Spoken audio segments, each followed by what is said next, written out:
ओम ज्ञानतिमिरान्धस्य ज्ञानाञ्जनशलाकया चक्षुरुन्मिलितमेन तस्मै श्रीगुरुवे नमः।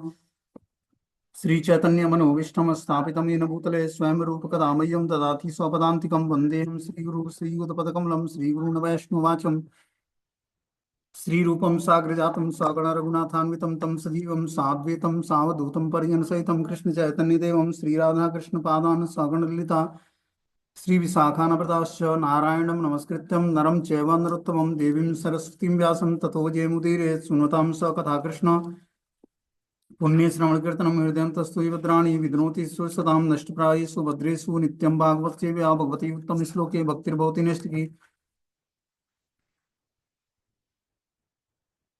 तथा रजस्तमो भाव कामलोभादयश्चेत् चेत् एते निरावृद्धं स्थित सत्त्वे प्रसृति एवं प्रसन्नमनसो भगवद्भक्ति योगतः भगवतत्त्वविज्ञानं मुक्तसङ्गस्य जायते विद्यन्ते हृदयं ग्रन्थि छिद्यन्ते सर्वसंशयं क्षीयन्ते चास्य कर्माणि दृष्ट्वा एवात्मनीश्वरे धर्म प्रोजिटकैटपो अनत्रो परमो निर्वत्सराणां सतां वेद्यं वास्त्रमत्व सुसीवितं तापत्रयमूलं श्रीमद्भागवतं महामुनि कृतं किं वा परेरीश्वरं सङ्घो रुद्यति पृथ्वी सुतक्षणात्मिकं कल्पतरुगलितं फलम् सुखमुखाद्रविमित संयुतं पिबत भागवतं रसमालयं मुहुर्को रसिका भूभावुक जयति जयतुदेव कृष्ण चैतन्य चंद्रो जयति जयतु कृतस्य नित्या पवित्रं सच्चिदानंद रूपाय विस्तृतोत्पत्ति हेतवे तापत्रय विनाशाय श्रीकृष्णाय वयं नमः संसार सागरे मग्नं धीरं मा करुणानिधि कर्मग्राहकृतांगं मामुद्दा भवार्वात् श्रीमद्भागवतमाख्यानं प्रत्यक्षं कृष्ण एवं स्वीकृतवस्मय अनाथं मुक्तर्थं भवसागरे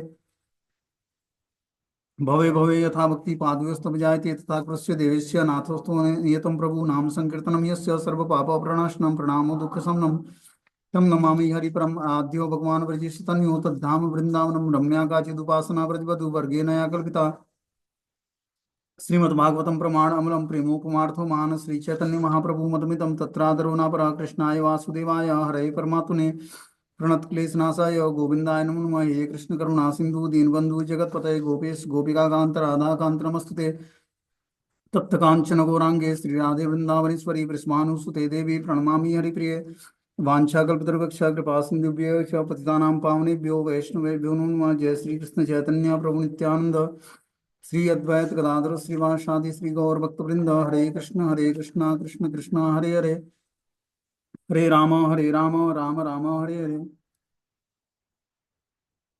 इसमें आज हम लोग को स्कंद संख्या 7 4 अध्याय संख्या 7 और श्लोक संख्या 23 नंबर पढ़ना है श्रीमद् भागवतम का। बोलते हैं तत्तेजसा हर हत रुचम सन्न जिह्वा साध्वसाम मूर्ध्वा धृत अंजलि पुट्टाम तट्य अस्ततु अधोक्षजम।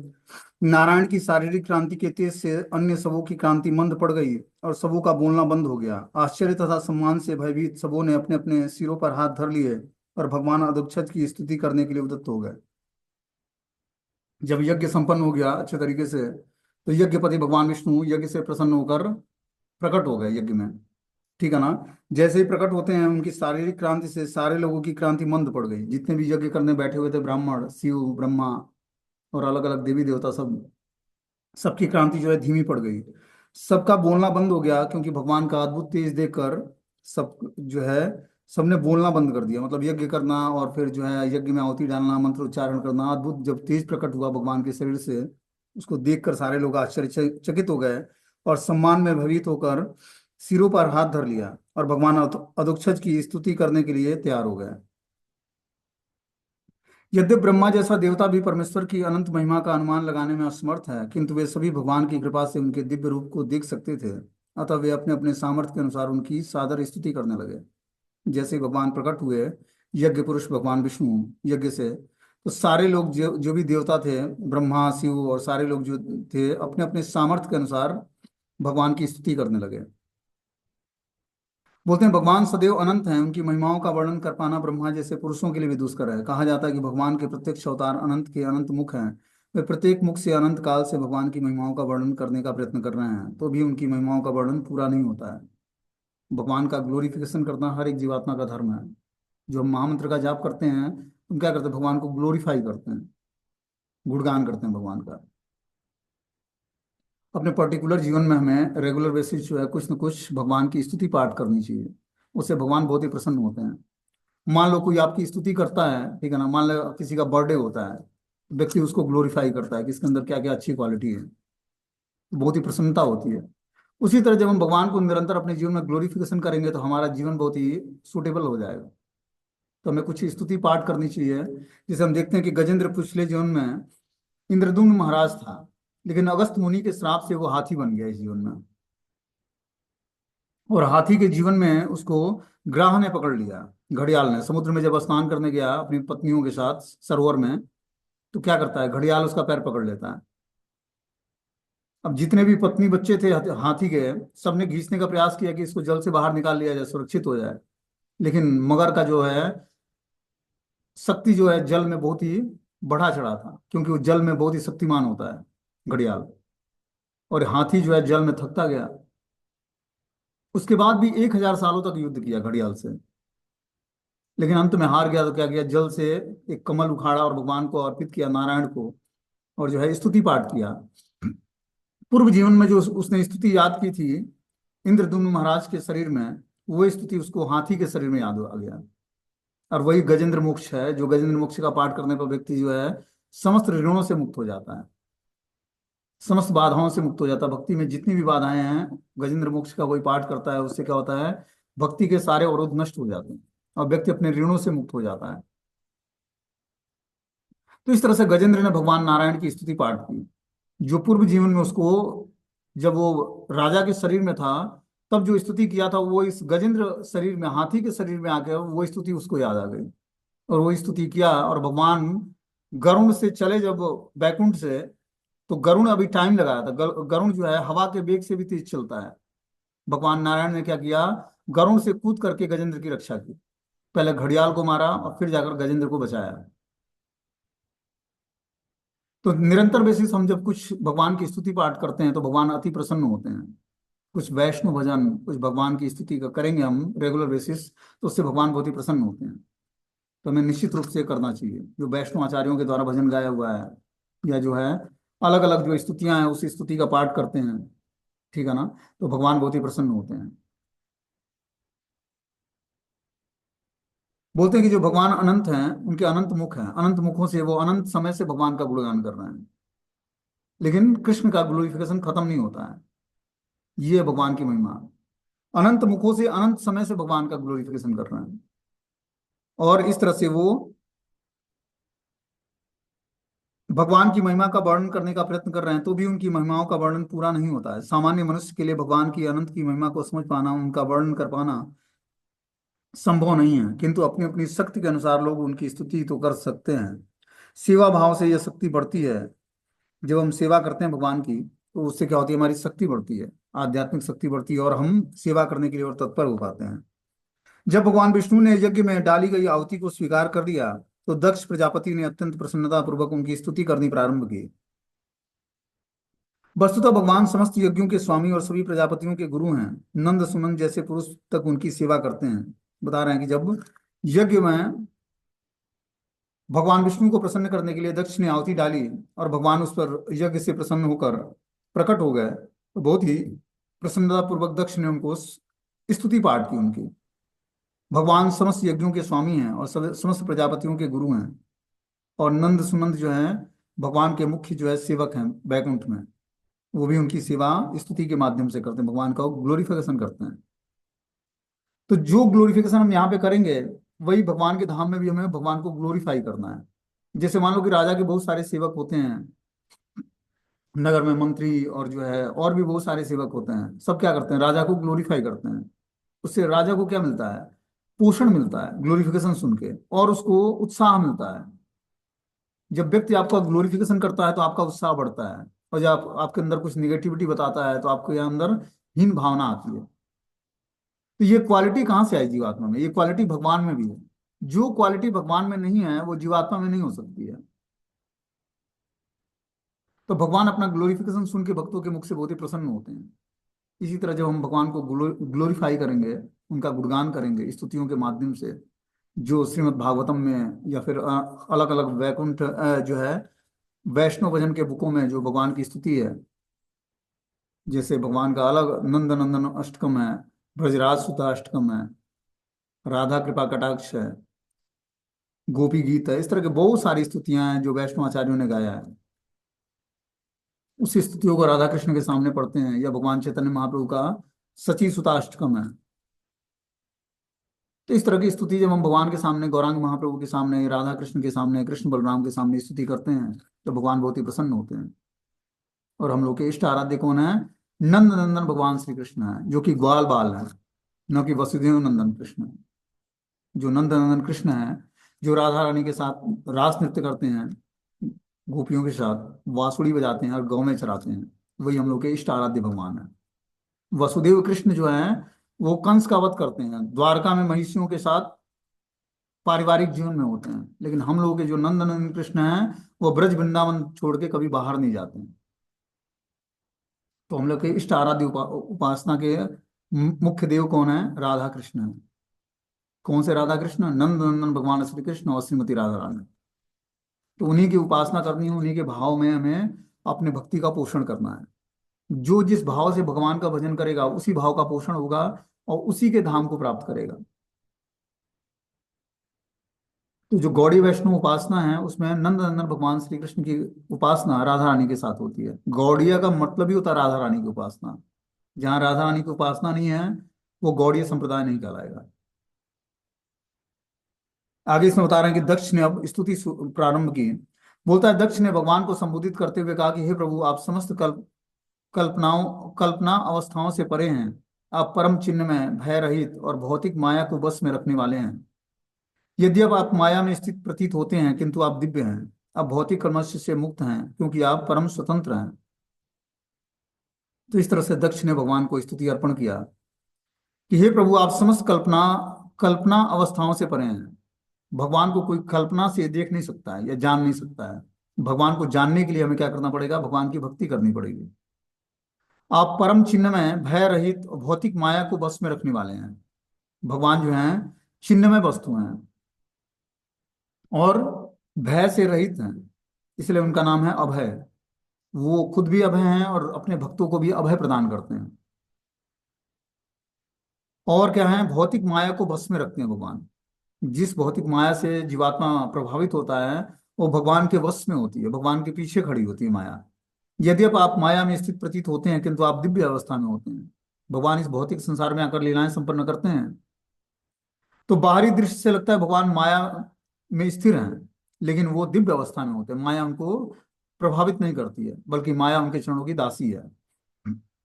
आप भौतिक कलमश से मुक्त हैं, क्योंकि आप परम स्वतंत्र हैं। अगर जो हमें परम स्वतंत्रता प्राप्त करनी है भौतिक संसार में, ठीक है ना, तो हमें गुणों के प्रभाव से मुक्त होना पड़ेगा, भौतिक कलमश से मुक्त होना पड़ेगा अपने को। तब हम परम स्वतंत्र हो पाएंगे। परम स्वतंत्र का ये मतलब नहीं होता कि माता पिता या किसी गुरु का गाइडेंस, ये परम स्वतंत्रता नहीं है। परम स्वतंत्रता का मतलब होता है कि हम जो है भौतिक कलमश से मुक्त हो जाएं, तीन गुणों से ऊपर उठ जाएं। ये है परम स्वतंत्रता का मतलब। इस तरह से दक्ष ने यह भगवान को अपनी प्रेयर्स ऑफरिंग किया। अब आगे जो है ऋत्विज लोग जो थे, उन्होंने अपना प्रेयर किया। पुरोहितों ने भगवान को संबोधित करते हुए कहा कि हे भगवान, आप भौतिक कलमश से परे हैं। शिव के अनुचरों द्वारा दिए गए श्राप के कारण हम सकाम कर्म में लिप्त हैं, अतः हम पतित हो चुके हैं और आपके विषय में कुछ भी नहीं जानते हैं। उल्टे हम यज्ञ के नाम पर अनुष्ठानों को संपन्न करने के लिए वेद त्रयी के आदेश में आ फंसे हैं। हमें ज्ञात है कि आपने देवताओं को अपने अपने उनके भाग दिए जाने की व्यवस्था कर रखी है। इस तरह से ये ऋतिज्यों ने प्रार्थना किया कि हे भगवान, आप भौतिक कलमश से परे हैं। शिव के अनुचरों द्वारा दिए गए श्राप के कारण हम सकाम कर्मों में लिप्त हो गए थे, अतः हम पतित हो चुके हैं और आपके विषय में कुछ नहीं जानते हैं। कि शिव के अनुचरों ने उन पुरोहितों को, जो दक्ष के पुरोहित थे, उनको श्राप देने के कारण वो दक्ष के पुरोहित जो है सकाम कर्मों में लिप्त हो गए थे। अतः हम पतित हो चुके हैं, आपके विषय में हमें कुछ ज्ञान नहीं है। उल्टे हम इस यज्ञ के नाम पर अनुष्ठानों को संपन्न करने के लिए वेद त्रयी के आदेश में आप फंसे हैं। हमें ज्ञात है कि आपने देवताओं को अपने अपने उनके भाग दिए जाने की व्यवस्था पहले कर दी है। अब और जो सदस्य थे, उनने उन्होंने भी प्रार्थनाएं अर्पण की भगवान को। सभा के सदस्यों ने भगवान को संबोधित किया कि हे संतप्त जीवों के एकमात्र आश्रय। भगवान क्या है?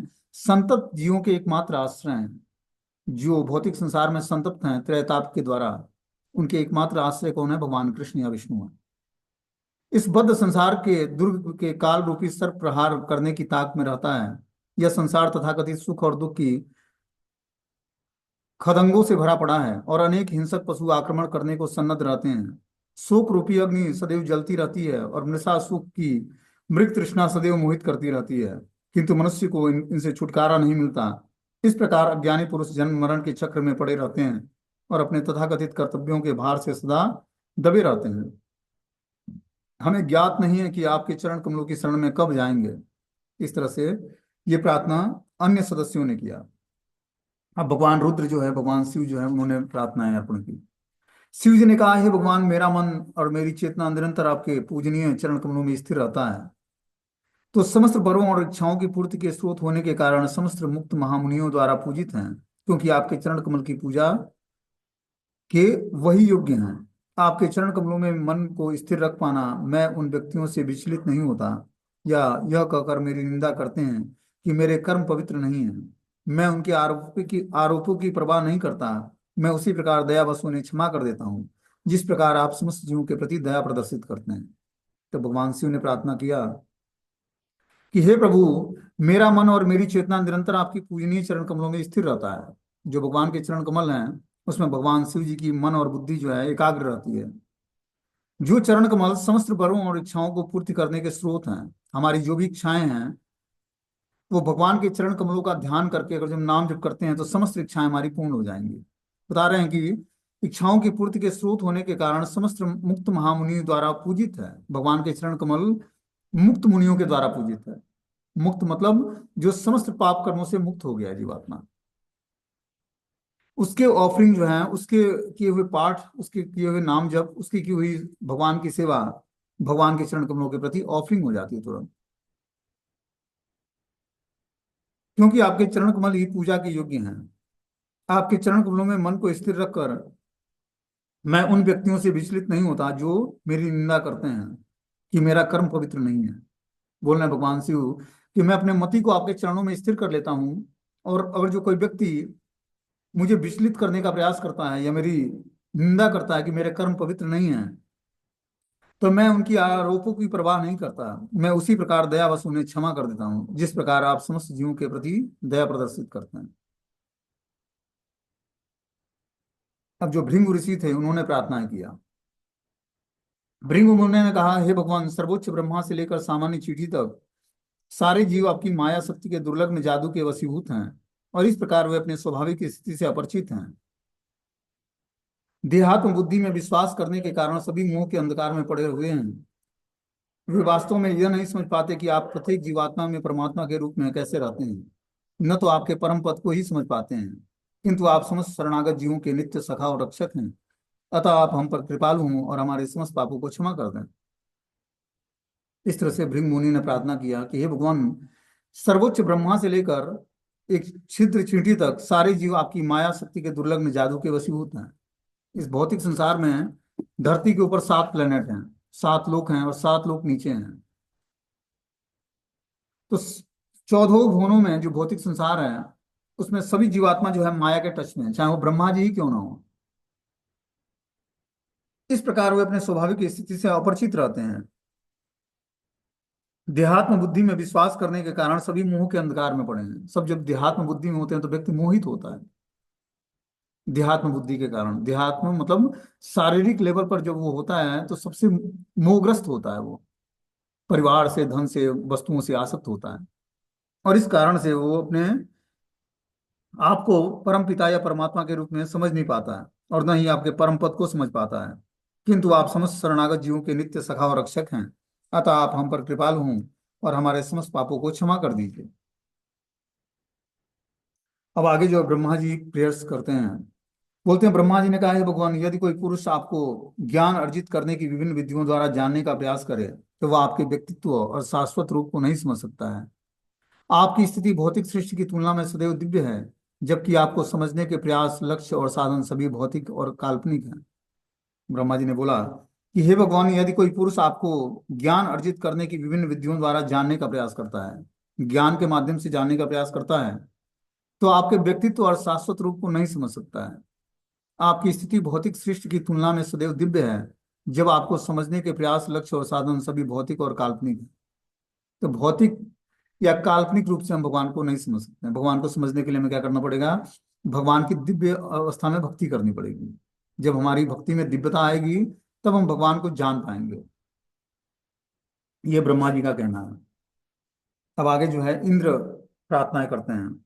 राजा इंद्र ने कहा कि हे भगवान, प्रत्येक हाथ में आयुध धारण किए आप यह खटभुज अष्टभुज दिव्य रूप संपूर्ण विश्व के कल्याण हेतु प्रकट होते हैं और मन और नेत्रों को अत्यंत आनंदित करने वाले हैं। आप इस रूप में अपने भक्तों से ईर्ष्या करने वाले असुरों को दंड देने के लिए सदैव तत्पर रहते हैं। तब भगवान अष्टभुजा धारण करके उस यज्ञ पुरुष के रूप में प्रकट हुए थे यज्ञ से। इंद्र बोलते हैं कि ये जो आपका अष्टभुजा धारण करना है, ये संपूर्ण विश्व के कल्याण हेतु आप प्रकट हुए हैं। मन और नेत्रों को अनंत आनंद प्रदान करने वाला है ये आपका स्वरूप। आप इस रूप में भक्तों से ईर्ष्या करने वाले असुरों को दंड देने के लिए सदैव तत्पर रहते हैं। इस रूप में भगवान अष्टभुजा धारण करके असुरों को दंड देने के लिए तत्पर रहते हैं और भक्तों से जो ईर्ष्या करता है उसको दंड देते हैं भगवान, और भक्तों को आनंद प्रदान करते हैं।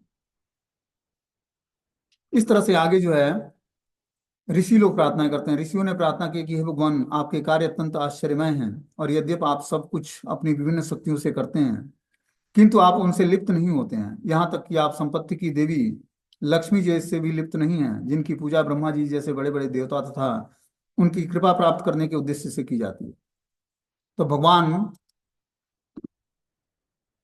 के कार्य अत्यंत आश्चर्यजनक हैं। भगवान की अनेक विभिन्न शक्तियां हैं किंतु वे उन शक्तियों से लिप्त नहीं होते हैं। इस भौतिक संसार में कार्य करते हुए किसी भी शक्ति से भगवान लिप्त नहीं होते हैं।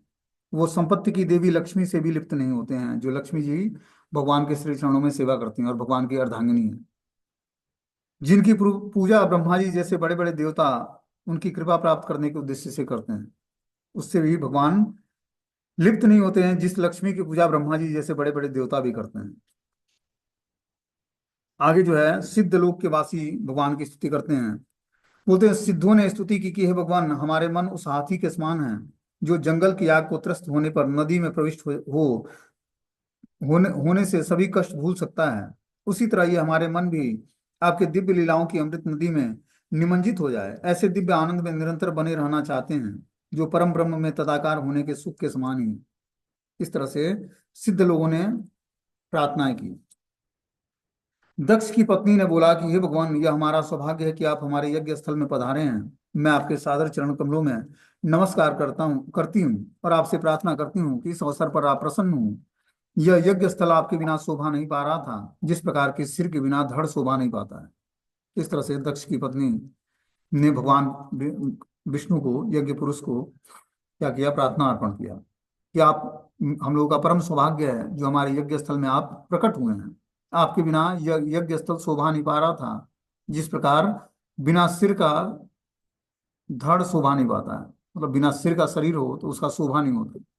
उसी तरह आपके बिना यह यज्ञ जो है, यज्ञ स्थल सूना पड़ा हुआ था। आपके प्रकट होने से इसकी शोभा बढ़ गई है।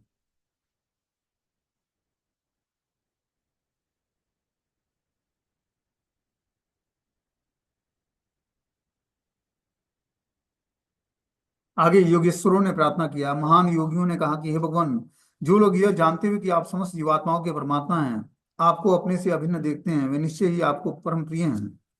जो आपके स्वामी तथा अपने आपको दास मानकर आपकी भक्ति में अनुरक्त रहते हैं, आप उन पर विशेष कृपालु होते हैं। आप कृपावश उन पर सदैव हितकारी बने रहते हैं।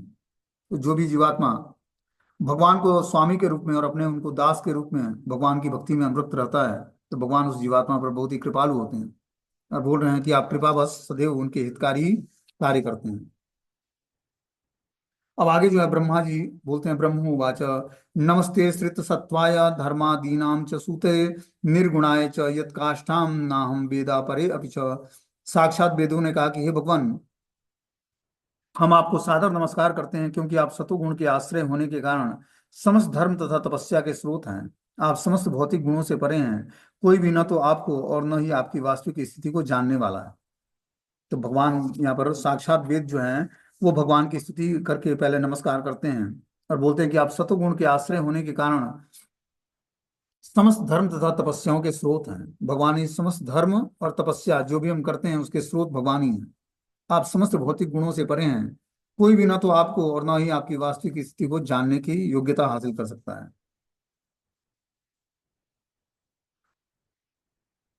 इसी तरह अलग अलग लोगों के वासी ने, जैसे अग्निदेव ने, देवों ने, गंधर्वों ने और विद्याधर के लोगों, विद्याधर वासियों ने और ब्राह्मणों ने स्तुति पाठ की। ब्राह्मणों ने बोला कि हे भगवान, आप साक्षात यज्ञ हैं, आप ही धृत की आहुति हैं, आप ही अग्नि हैं, आप ही वैदिक मंत्रों के उच्चारण हैं जिनसे यज्ञ कराया जाता है। आप ईंधन हैं, आप ज्वाला हैं, आप कुश हैं और आप यज्ञ के पात्र हैं। आप यज्ञकर्ता पुरोहित हैं। इंद्र आदि देवतागण आप ही हैं और आप यज्ञ पशु हैं। जो कुछ भी यज्ञ में अर्पित किया जाता है वह सब आप ही की शक्तियां हैं। इस प्रकार आगे बोलते हैं कि हे भगवान, हम आपके दर्शन के लिए प्रतीक्षारत हैं, क्योंकि हम वैदिक अनुष्ठानों के अनुसार यज्ञ करने में असमर्थ रहे हैं। अतः हम आपसे प्रार्थना करते हैं कि आप हम पर प्रसन्न होइए। आपके पवित्र नाम का कीर्तन मात्र से समस्त बाधाएं दूर हो जाती हैं। हम आपके समक्ष आपको सादर नमस्कार करते हैं। इस तरह से सारे ब्राह्मण पुरोहितों ने भगवान की प्रार्थनाएं की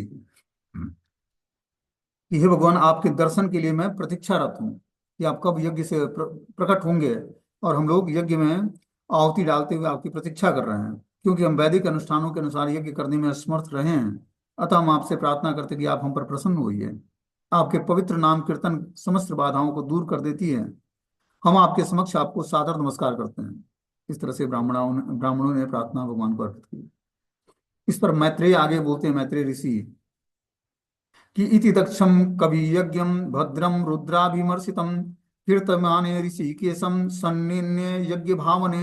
श्री मैत्रेय ने कहा, वहां पर उपस्थित सबों के द्वारा विष्णु की स्तुति किए जाने पर दक्ष ने अंतःकरण शुद्ध हो जाने से पुनः यज्ञ प्रारंभ किए जाने की व्यवस्था की, जिसे शिव के अनुचरों ने ध्वस्त कर दिया था।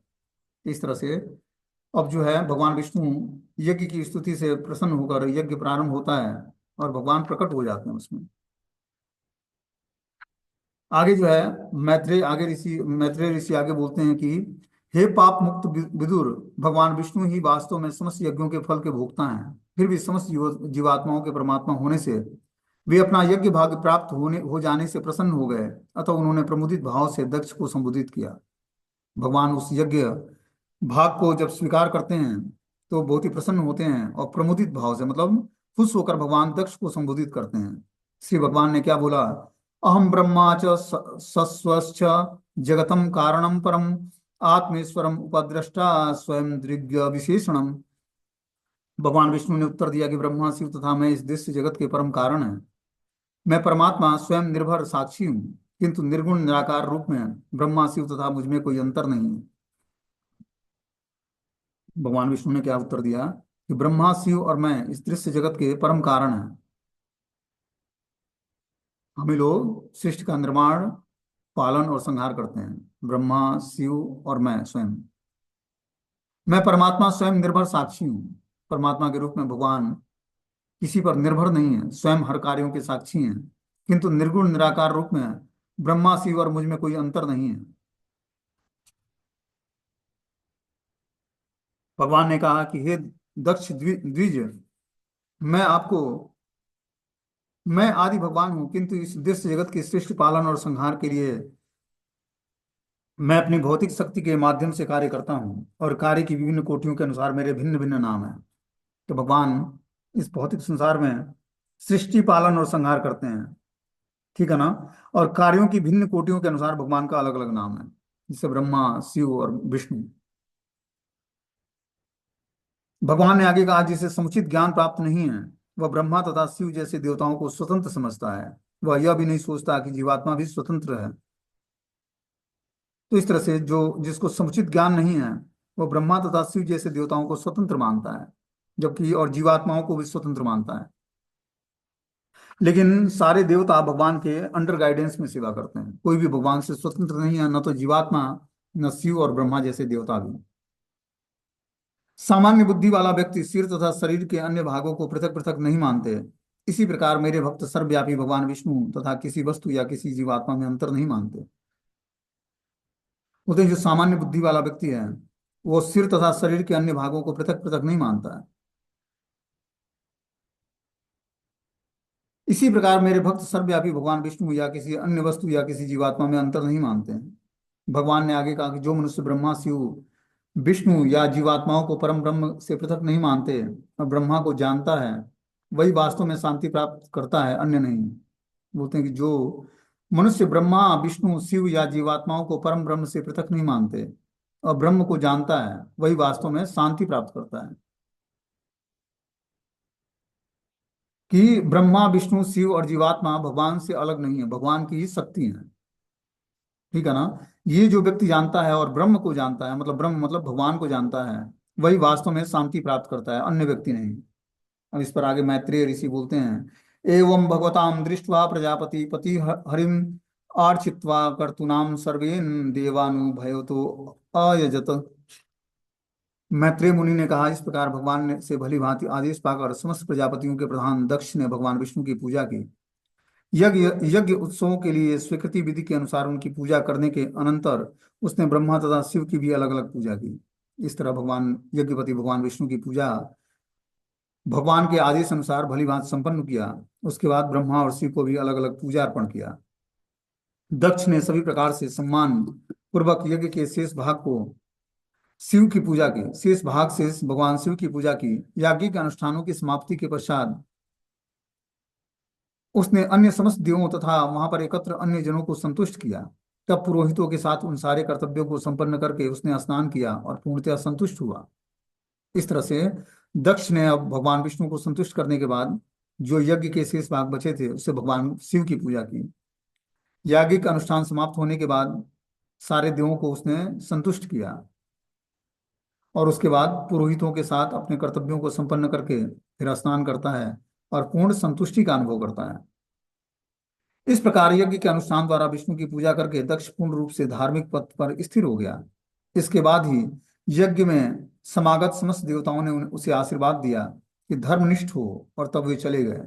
सभी जितने भी देवता उपस्थित हुए थे, भगवान विष्णु के संतुष्ट होने से सारे देवता दक्ष को आशीर्वाद देते हैं कि आप धर्मनिष्ठ हो जाओ, और तब वो वहां से चले जाते हैं।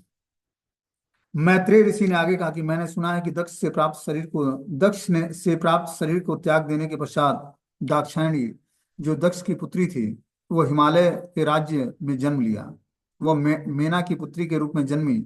इसे मैंने प्रमाणिक स्रोतों से सुना है कि जो दक्ष की पुत्री थी सती, जब वो शरीर त्यागती है तो हिमालय राज्य की कन्या के रूप में मैना की पुत्री बनती है।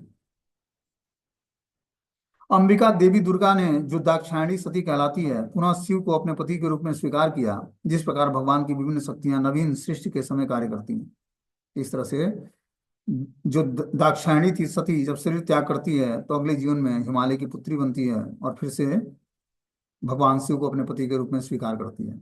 मैत्रेय ने कहा, हे विदुर, मैंने परम भक्त और बृहस्पति के शिष्य उद्धव से शिव द्वारा ध्वंस किए गए दक्ष यज्ञ की यह कथा सुनी थी। ये दक्ष यज्ञ की कथा जो है, मैंने परम भक्त बृहस्पति से, जो कि उद्धव जी के गुरु हैं, मतलब ये उद्धव जी से ये शिव का ध्वस्त होने की कथा उद्धव जी ने उनको सुनाया था, जो कि बृहस्पति के शिष्य हैं।